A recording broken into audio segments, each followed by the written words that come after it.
Seja muito bem-vindo para mais um programa Encontro com a Palavra. Sua atenção é uma bênção muito grande para toda a nossa equipe. Nosso estudo já nos trouxe para a maior divisão da Bíblia, os profetas.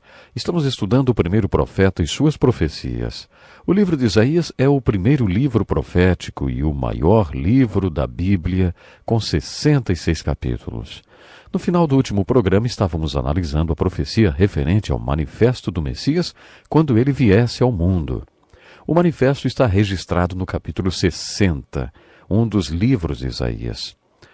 Diz assim: O Espírito do Soberano, o Senhor, está sobre mim, porque me ungiu para levar boas notícias aos pobres.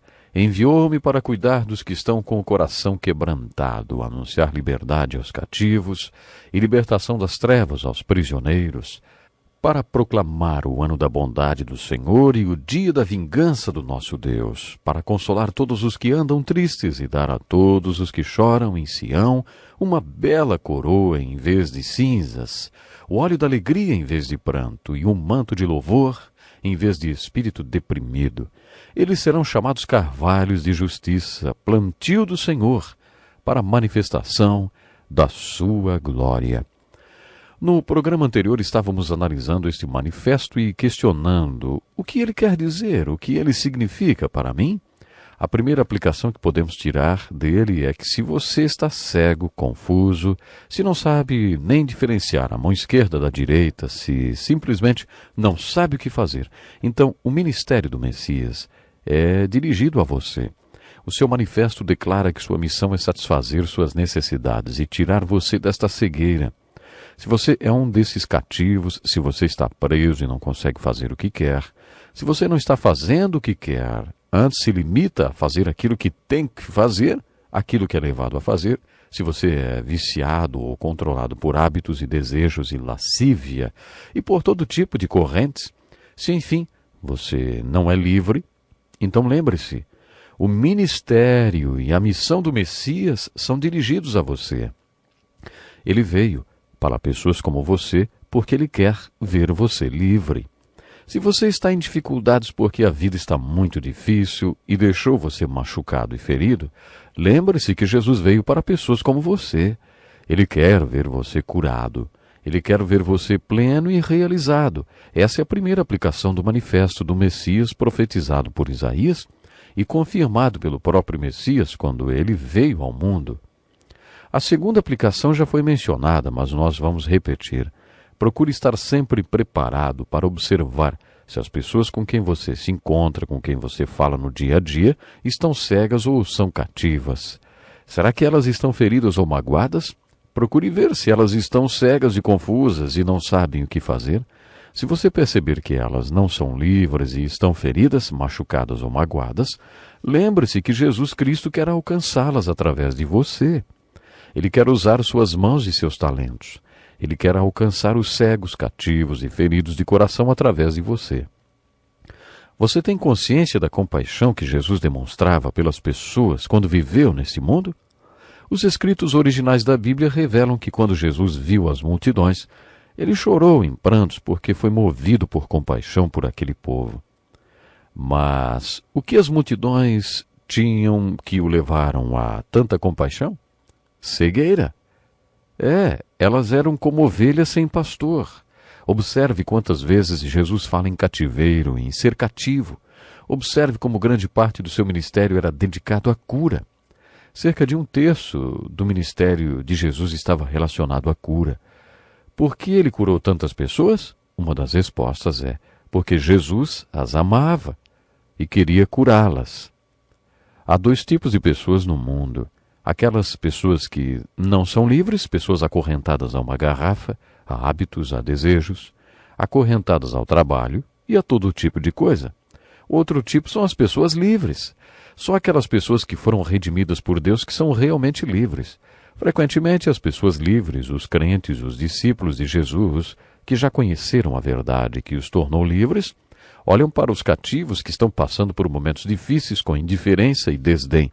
Quando o Messias veio ao mundo, ele era incapaz de passar por algum cativo sem libertar aquela pessoa. Isso era parte do seu amor e compaixão pelos cativos. Quando Jesus encontrou os feridos, teve o mesmo sentimento de compaixão e amor. Em seus ensinamentos, ele afirmou que ninguém está imune às tempestades da vida. Jesus disse que a vida é como duas casas, uma ao lado da outra. A tempestade vem sobre as duas. Uma casa fica firme e a outra cai. A diferença é que uma tem um fundamento e a outra não. A casa fundamentada ilustra a pessoa que ouviu e obedeceu aos ensinamentos de Jesus.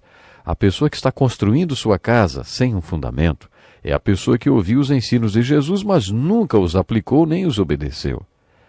Com essa ilustração tão bonita, Jesus está ensinando muitas coisas. Uma delas é que a vida é difícil.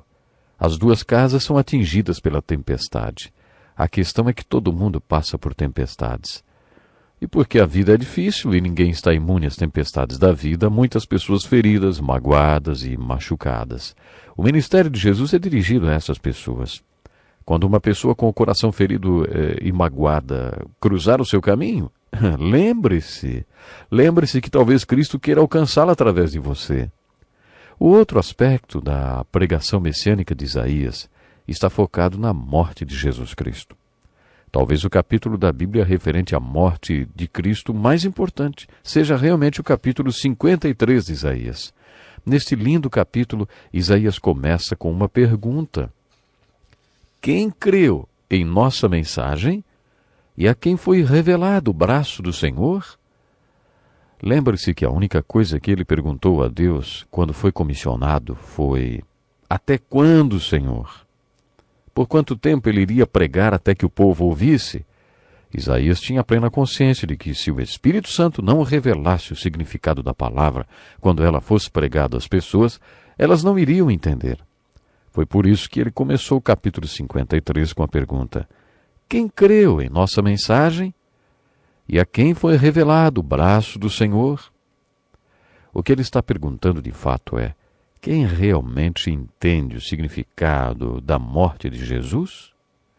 O capítulo mais importante do livro de Isaías fala sobre o significado da morte de Jesus Cristo. O centro de sua mensagem está no versículo 6 do capítulo 53. Todos nós, tal qual ovelhas, nos desviamos, cada um de nós se voltou para o seu próprio caminho. E o Senhor fez cair sobre ele a iniquidade de todos nós.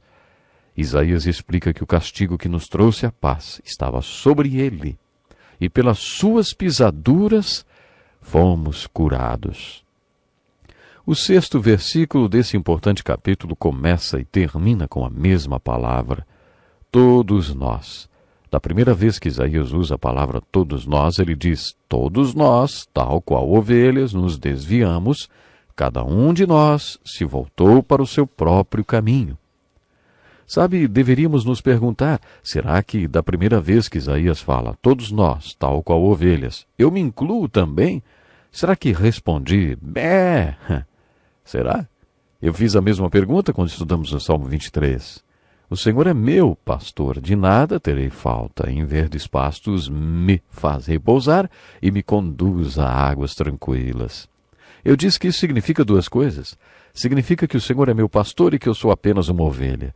Existe outra passagem na qual a Bíblia nos exorta a dizer bé. É, isso mesmo. Quando Isaías disse todos nós, qual ovelhas, no capítulo 53, versículo 6. Você se incluiu? Nós nos desviamos, não é? Cada um de nós se voltou para o seu próprio caminho. Na segunda vez que Isaías usa a expressão todos nós, ele dá uma notícia boa. Da primeira vez, o todos nós, de Isaías 53:6, acontece uma má notícia. Todos nós somos como ovelhas, todos nós somos pecadores, todos nós nos desviamos. Na segunda vez que Isaías usa a expressão todos nós, ele diz: e o Senhor fez cair sobre ele, Jesus, a iniquidade de todos nós. Neste todos nós que Isaías diz, você se inclui? Você está percebendo o que quero dizer? Da primeira vez que Isaías usou a expressão todos nós, você se incluiu.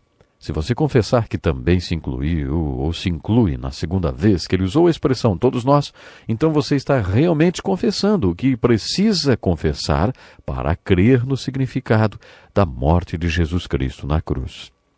O objetivo do capítulo 53 de Isaías é que você e eu entendamos e apliquemos o significado da morte de Jesus Cristo para nossos pecados. O que esse capítulo tão importante da Bíblia quer dizer e o que ele significa para você? Primeiro, este capítulo diz que você é um pecador, uma ovelha que saiu por aí seguindo seu próprio caminho. Essa é a má notícia do capítulo que você e eu precisamos confessar. Esse capítulo também traz a boa notícia de que Deus colocou sobre Jesus Cristo a iniquidade de todos nós. Este segundo todos nós incluiu você, e você precisa confessar isso. O castigo que você deve receber para ficar em paz com Deus está sobre Jesus. E aí, você acredita nisto? O capítulo 53 de Isaías é citado várias vezes no Novo Testamento. Quando isso acontece, a citação sempre se refere à morte de Jesus e aos nossos pecados. Os apóstolos do Novo Testamento criam que o capítulo 53 de Isaías estava falando sobre Jesus. Creio que esse capítulo seja uma das passagens bíblicas mais importantes a respeito do significado da morte de Jesus Cristo. O significado da morte de Jesus Cristo está sintetizado em um versículo. Todos nós, tal qual ovelhas, nos desviamos. Cada um de nós se voltou para o seu próprio caminho. E o Senhor fez cair sobre ele a iniquidade de todos nós. Isaías fez uma profecia a respeito da vinda do Messias. No deserto, preparem o caminho para o Senhor. Isso inclui cada um de nós, preparando nossos corações para receber a Jesus, para que possamos ser estradas para o Senhor. Isso quer dizer que nossa montanha de orgulho deve ser nivelada e os vales do nosso homem interior devem ser preenchidos com o Espírito Santo de Deus. Lembre-se que Jesus declarou abertamente o que ele faria quando viesse ao mundo através do manifesto do Messias de Isaías 61. Ele proclamaria sua mensagem para os cegos e pobres, os cativos e os feridos de coração. Temos que parar por aqui, mas quero deixar o desafio para que você se examine e descubra em que posição você está com relação a Jesus. Eu espero por você para o nosso próximo programa Encontro com a Palavra, se Deus quiser, e há bênçãos para nós. Até lá. Este é um estudo escrito pelo Dr. Dick Woodward, na voz do pastor Edson Bruno.